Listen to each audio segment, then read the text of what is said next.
ఆసుపత్రి నుంచి డిశ్చార్జ్ అయిన నటుడు మోహన్ బాబు 11 నిమిషాలు ఆడియోను విడుదల చేశారు. కుటుంబ సమస్యల్లో ఎవరైనా జోక్యం చేసుకోవచ్చా? ప్రజలు, రాజకీయ నాయకులు దీనిపై ఆలోచించాలి. మీడియాపై నేను కావాలని దాడి చేయలేదు. నా ఇంట్లోకి దూసుకొచ్చే వాళ్ళు జర్నలిస్టులా కాదా అనేది నాకు తెలియదు. అందరికీ నమస్కారం. 2 రాష్ట్రాల్లో ఉన్నటువంటి తెలుగు ప్రజలకు, భారతదేశంలోనూ యావత్ ప్రపంచంలోనూ ఉన్నటువంటి తెలుగు మిగతా భాషలలోని అభిమానులకు, నా శ్రేయోభిలాషులకు, ఆత్మీయులకు, ప్రజాప్రతినిధులకు, 2 రాష్ట్రాల ముఖ్యమంత్రులకు, మీడియా ప్రతినిధులకు నా హృదయపూర్వక నమస్కారాలు. గత 4 రోజులుగా ఏవేమి జరుగుతున్నదని అందరికీ తెలుసు. ముఖ్యమంత్రులకు కూడా తెలుసుంటుంది. ఎందుకంటే వాళ్ళు ఎన్నో సమస్యలతో తలమునకలై ఉంటారు. కానీ ఎవరో ఆయన పర్సనల్ సెక్రటరీస్ చెప్పుండొచ్చు. నా హృదయంలో ఉండే ఆవేదన ఏమిటంటే, కుటుంబ సమస్యల్లో ఎవరైనా పర్మిషన్ లేకుండా ఇతరులు జోక్యం చేసుకోవచ్చా? మీరే ఆలోచించండి. 100కి 100% అనాల్సిన అవసరం లేదు. కనీసం 95-99% కుటుంబ సమస్యలు ఉంటూ ఉంటాయి. అంటే మేమంతా నటులం కాబట్టి మా విషయాలు, పాపులర్గా ఉన్నటువంటి రాజకీయ నాయకుల విషయాలు, కొంతమంది ఉన్నవి లేనివి, లేనివి ఉన్నవి చెబుతూ ఉంటారు. చెప్పేవాడు కూడా ఆలోచించాలి, వాళ్ళ మనసులు, వాళ్ళ కుటుంబ సమస్యలు అని. ఇదంతా ప్రజలకు తెలుసు. కానీ ఎందుకులే మన పనులు మనం చేసుకుందాం అని అందరూ సైలెంట్గా ఉన్నారు. ఇప్పుడు ప్రజలకు కూడా, కొంతమంది రాజకీయ నాయకులు కూడా ఆలోచించుకోవాల్సిన విషయం. విజువల్స్ చూడండి, టీవీల్లో వస్తున్నాయి, సోషల్ మీడియాలో వస్తుంది. రాత్రి 8 గంటలకు గేటు తోసుకుని నా బిడ్డ మనోజ్ కుమార్ వచ్చాడు. అది రైటా రాంగా పర్సనల్ విషయం, తర్వాత మాడుకోవచ్చు. పత్రికాధిపతులు, అది పత్రికా సోదరులు 4 రోజుల నుంచి నా ఇంటి ముందు మనుషులను పెట్టుకుని, వ్యాన్లు పెట్టుకొని అలా ఉండడం ఎంతవరకు న్యాయం? నేను అప్పటికీ బయట పోతున్నప్పుడు చెప్పాను, అందరికీ నమస్కారం అయ్యా, మీకు కుటుంబ సభ్యులు ఉన్నారు, దయచేసి నా సమస్యను నేనే పరిష్కరించుకుంటాను నా బిడ్డలతో, దీన్ని చిలవలు పలవలు చేయొద్దండి, దయచేసి నన్ను గౌరవించండి, నేను ప్రజలకు ఏం చేస్తున్నాను ఒక విద్య ద్వారా అనేది మీకు తెలుసు. నటుడిగా మీ అందరికీ తెలుసు. ఒక రాజ్యసభ సభ్యుడిగా మీకు తెలుసు. ఎంత క్లీన్ చిట్టుతో వచ్చానో రాజ్యసభ సభ్యుడిగా. నా హృదయంలో ఉండే ఆవేదన చెప్పనలవే కాదు, మీకే చెప్పాలి. ఈ రోజున ఈ మీడియా సోదరులు ఎంత కల్పితాలు, ఎంత నెగటివిటీ నన్ను గురించి చెప్తున్నారో మీ అందరికీ తెలుసు. దానికి నేను బాధపడడం లేదు.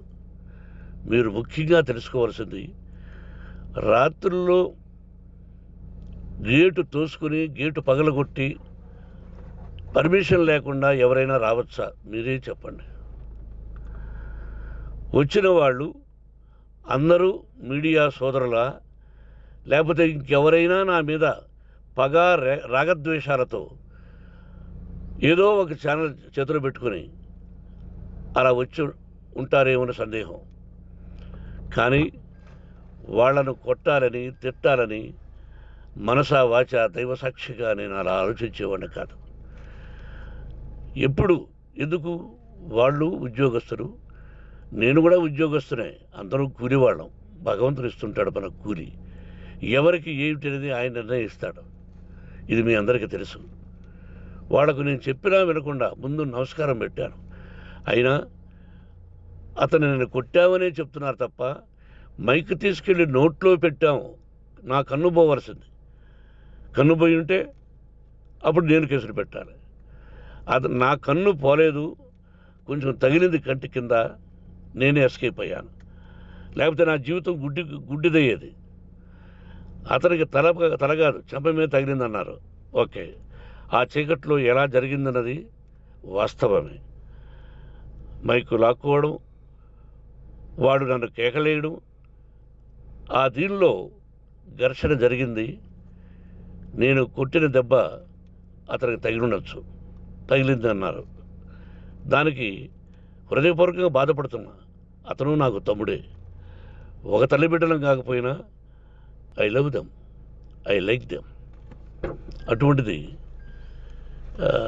ఈ రోజుకి బాధపడుతున్నా నేను. అయ్యో, అతని భార్య ఎంత బాధపడుతుందో, అతని పిల్లలు ఎంత బాధపడుతున్నారో అని నేను ఆలోచిస్తున్నా. మరి నేనెంత ఆవేదనకు గురి హాస్పిటల్లో అయ్యానో. నటించింది సినిమాలో నటిస్తాను తప్ప నిజ జీవితంలో నటించాల్సిన అవసరం లేదు. నాకున్నది ఒకటి ధైర్యం, సాహసం. నీతిగా, న్యాయంగా, ధర్మంగా బ్రతకాలన్నది నా ఆలోచన. ఎందుకు కొట్టాలి? గేటు బయటుండి నేనేమైనా అసభ్యకరంగా వాళ్ళని కొట్టుంటే డెఫినెట్గా నా మీద 50 కేసులు కాదు 100 కేసులు పెట్టి నన్ను అరెస్ట్ చేయొచ్చు.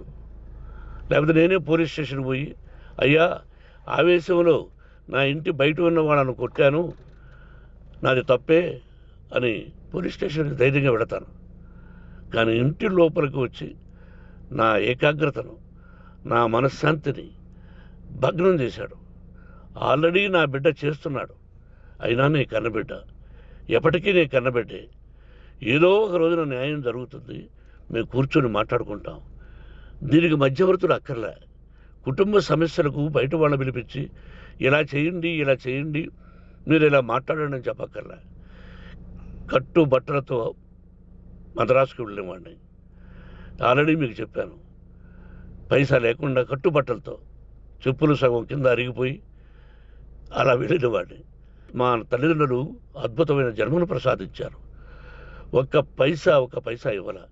నా కష్టార్జితంతో నేను సంపాదించి ఈరోజు నేను కులమతాలకు అతీతంగా 25% ఫ్రీ ఎడ్యుకేషన్ ఇస్తూ, నా స్థాయిలో నాకు తగిన సహాయం చేసుకుంటూ, వరద బాధలు వచ్చినా, ఇంకోటి వచ్చినా, అన్నయ్య ముఖ్యమంత్రిగా ఉన్నప్పుడు కూడా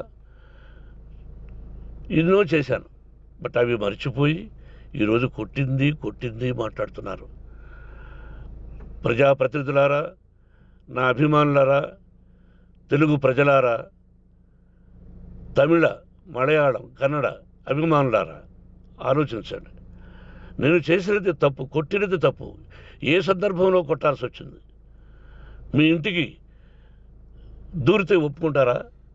మీ ఏకాగ్రతను భగ్నం చేస్తే ఒప్పుకుంటారా? మీరే ఆలోచించండి. న్యాయాధిపతులు కానీ, ప్రజాప్రతినిధులు కానీ, అభిమానులు కానీ, వ్యాపారస్తులు కానీ, ఇదే మీడియా ప్రతినిధులు కూడా వాళ్ళ ఇళ్ళలోకి ఎవరైనా దూరి, ఏయ్ మమ్మల్ని గురించి ఇలా రాశావు అని ఆ ఇళ్ళల్లోకి ఒక 10 మంది వెళితే వాళ్ళు దండం పెట్టి పంపిస్తారా? ఏం చేస్తారు చెప్పండి. మీకు టీవీలు ఉన్నాయి, మాకు టీవీలు లేవు. నేను కూడా రేపు టీవీ పెట్టచ్చు. అది కాదు గొప్ప. నా హృదయపూర్వకంగా చెప్తున్నా, అతని మనసును బాధ పెట్టినా, అతను గాయమైన దానికి చాలా చింతిస్తున్నాను. చింతించే లాభం ఏమిటండి అంటే, మరి ఏం చేయాలి? మీరు చేసిందేంటి? మళ్ళీ చెప్తున్నా, అసలు అతను నిజంగా జర్నలిస్టా కాదా అని ఆ చీకట్లో నాకు ఎలా తెలుస్తుంది? టీవీ 9 అని నాకు ఎలా తెలుస్తుంది? ఏదో ఒక కంటి మీదకి ఒక మైక్ వచ్చింది, దానికి అబక్కం లాక్కున్నాను. ఇది వాస్తవమే, అసత్యం కాదు. అది టీవీ 9, ఆ టీవీ 9 మైక్నే లాక్కోవాలి. అది ఏంటండి? నేనేమన్నా మూర్ఖుడినా?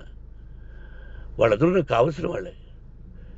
ఈ రోజున ఆ రజనీకాంత్, అతను కూడా ఎన్నో ఫోన్లు నేను చాలా సందర్భాల్లో మాట్లాడున్నాను. ఇస్ లైక్ మై సన్నా, లేకపోతే బ్రదరా, అలా ఉంటాం. మరి ఈ విషయంలో మాత్రం మీరు అందరూ అంటే మీరు చేసినది తప్పు అని మీరు ఒక్కరు అనలేదే.